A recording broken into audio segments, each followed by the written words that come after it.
participants, I'm Coach Taylor and welcome to our lesson on personal par. So what is personal par? Pretty simple actually, and it's in your book on page 39. I'm going to read it because I think it's really valuable.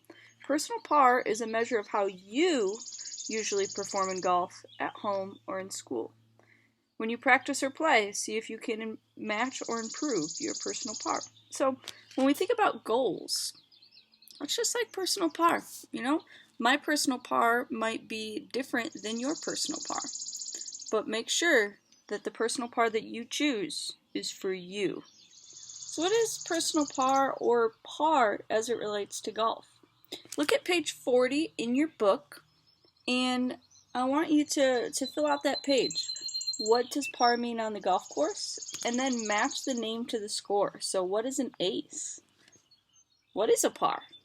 And I want you to work through that. So for today's lesson, I want you to make sure that really focusing on creating your own personal par, not something that someone else has set out for you. Let's get warmed up.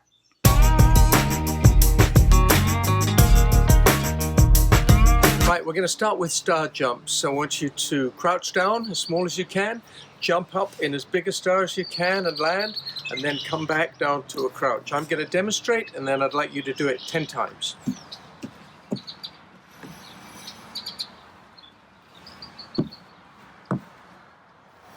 That was 1, you do 10. All right, students, our next exercise is called the plank. It's a strength exercise. I'd like you to lie on your tummy, rest on your forearms, and then on your toes, lift your body off the ground using your tummy muscles. Keep the tummy muscles tight and the back straight for a count of 30. 1, and 2, and 3, and 4, and continue to 30, please. All right, students, our last exercise is a jump and turn. You're going to stand with your feet about shoulder width apart, jump and turn so that you're facing in the other direction, and then jump and turn back to where you started.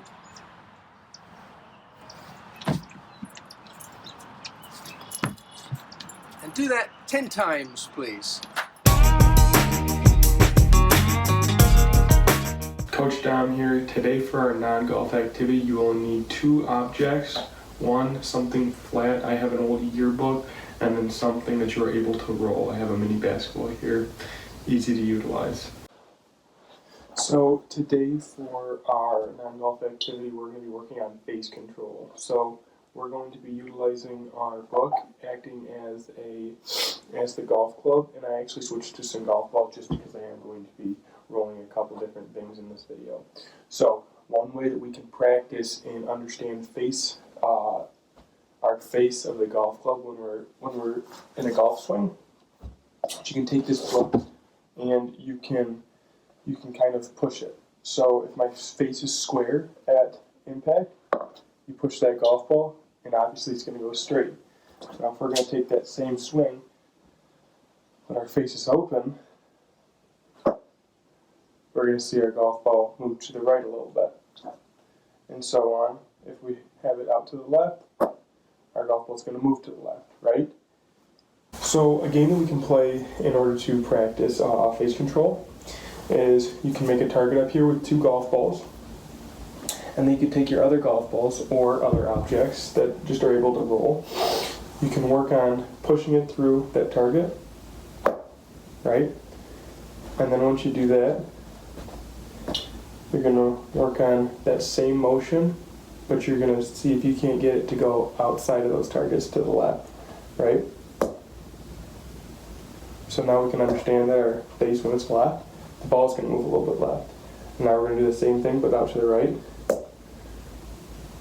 So you can start with that, and then as you kind of understand that and you start to get a little bit better at that, you can move the targets a little bit smaller, a little bit further away to make it more fun. You can use different things as targets, and just kind of practice your face control and see how good you can get.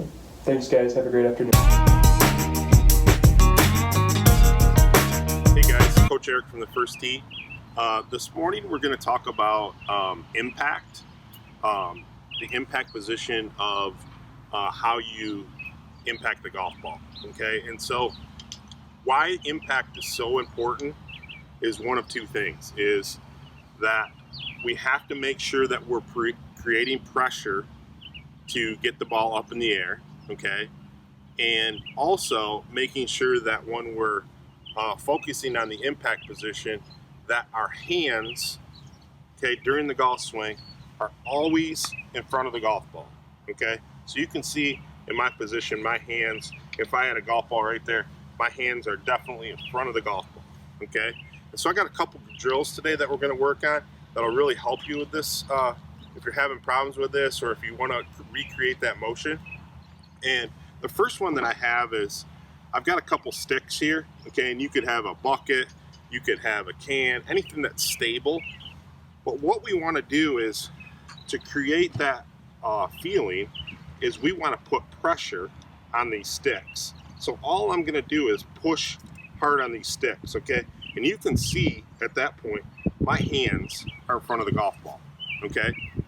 And I don't necessarily want you to think about having your hands forward at address, way at address position. I mean, you want them a little bit forward on an iron shot, but I want you to think about that motion on the downswing when you're about ready to hit the golf ball, okay? So if you guys could do that maybe 5 or 10 times for me, let's go ahead and put pressure on it and feel where how your hands are in front of the golf ball.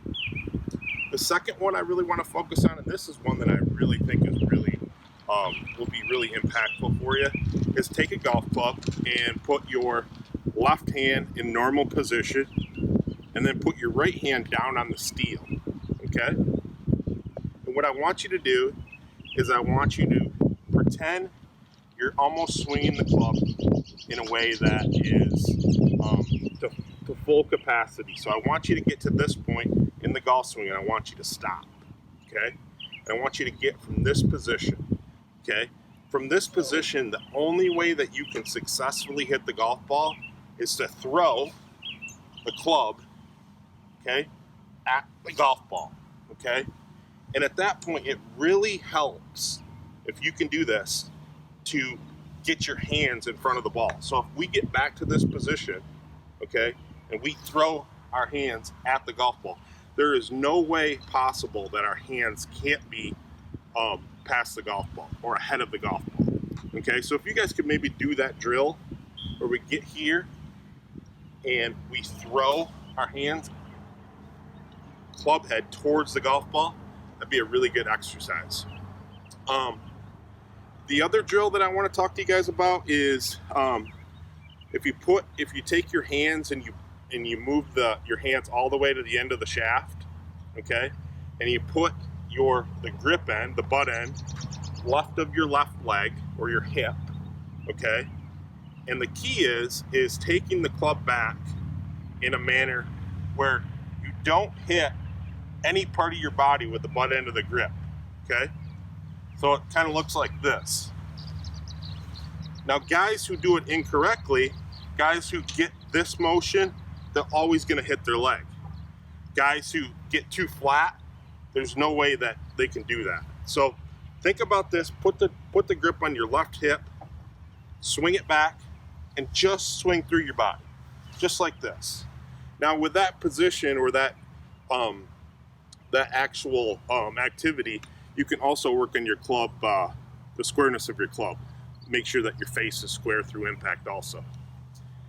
If you guys have any additional questions or anything that I can help you with, feel free to contact me at eric@thefirsttee, westmichigan.org, and have a good day. Stay safe. Well, that was a fun lesson with a nice warm-up from Coach Ian. We had a non-golf activity from Coach Dom, and then a really cool golf lesson from Coach Eric on impact position. So let's wrap this up. Did you think about your personal par throughout those lessons with Coach Dom's activity? You know, maybe you had to have your targets closer to be successful for that second activity there. And that's okay. So think about personal par and how it relates to you. So for golf, what I'd encourage you to do is if you go out and play, say you go play 9 holes, you can take your book with you. there's a page in here that will help you track your score. So here it is. And see where it says at the bottom there, my personal par. So you can put the par of the hole, but then also maybe adjust that and make it your personal par, so you have in your head what you want to shoot on that hole. So I encourage you to do that from a golf perspective. From a non-golf perspective, how does personal par relate to our lives? It's setting goals. You know, what grade do you want to get in math? You know, set a personal par or a goal for that. Maybe you want to get outside and exercise X amount of times. Set a goal. I'd encourage you to set goals, set personal pars for yourself, and help yourself grow and improve in certain areas. Thanks for playing today, guys and gals. I hope you have an awesome day, and we'll see you again soon.